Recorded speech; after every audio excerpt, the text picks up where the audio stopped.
തൃശൂർ വാടാനപ്പള്ളിയിൽ സഹപ്രവർത്തകനെ കെട്ടിടത്തിന്റെ മുകളിൽ നിന്ന് താഴേക്ക് തള്ളിയിട്ട ശേഷം കല്ലുകൊണ്ട് അടിച്ചു കൊന്നു.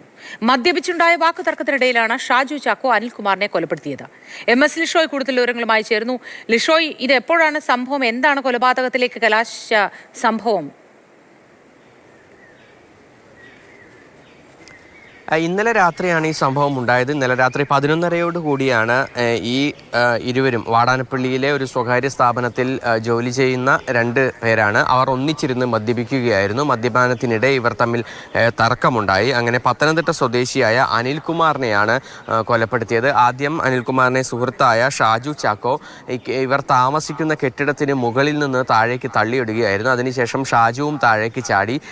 ഈ താഴെ വീണ ശേഷം അവിടെ ഉണ്ടായിരുന്ന ഉപയോഗിച്ച് ഈ അനിൽകുമാറിന്റെ തലയ്ക്കടിച്ച് കൊലപ്പെടുത്തുകയായിരുന്നു. അതിനുശേഷം അനിൽകുമാറിനെ കൊലപ്പെടുത്തിയ വിവരം ഷാജു തന്നെയാണ് ഈ സ്ഥാപന ഉടമയെ വിളിച്ച് പറയുന്നത്. പിന്നീട് ആംബുലൻസുമായി അവിടുത്തെ പ്രാദേശിക ആംബുലൻസ് പ്രവർത്തകർ അങ്ങോട്ടേക്ക് എത്തുകയും ഈ അനിൽകുമാറിനെ ഉടനടി തന്നെ ആംബുലൻസിൽ കയറ്റി ആശുപത്രിയിലേക്ക് കൊണ്ടുപോവുകയും ചെയ്തു. പക്ഷേ അപ്പോഴേക്കും മരണം സംഭവിച്ചിരുന്നതായാണ് വിവരം.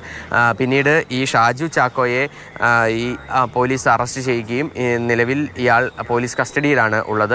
ഈ മദ്യപാനത്തിനിടെ ഉണ്ടായ തർക്കം അതാണ് ഈ കൊലപാതകത്തിലേക്ക് നയിച്ചതെന്നുള്ളതാണ് പ്രാഥമികമായ വിവരം. കൂടുതൽ ഏതെങ്കിലും തരത്തിൽ മുൻവൈരാഗ്യമുണ്ടോ എന്നുൾപ്പെടെയുള്ള കാര്യങ്ങളൊക്കെ തന്നെ പരിശോധിക്കണമെന്നാണ് പോലീസ് പറയുന്നത്. നിലവിൽ ഈ മൃതദേഹം ആശുപത്രിയിലാണുള്ളത്. പോസ്റ്റ്മോർട്ടം ഉൾപ്പെടെയുള്ള നടപടികൾ പൂർത്തിയാക്കേണ്ടതുണ്ട്. അതിനുവേണ്ടിയുള്ള നടപടിക്രമങ്ങൾ അല്പസമയത്തിനകം ആരംഭിക്കുകയും ചെയ്യും. എന്തായാലും ഈ കൊലപ്പെടുത്തിയ ആൾ ഇതിനോടകം തന്നെ പോലീസ് കസ്റ്റഡിയിലായിട്ടുണ്ട്.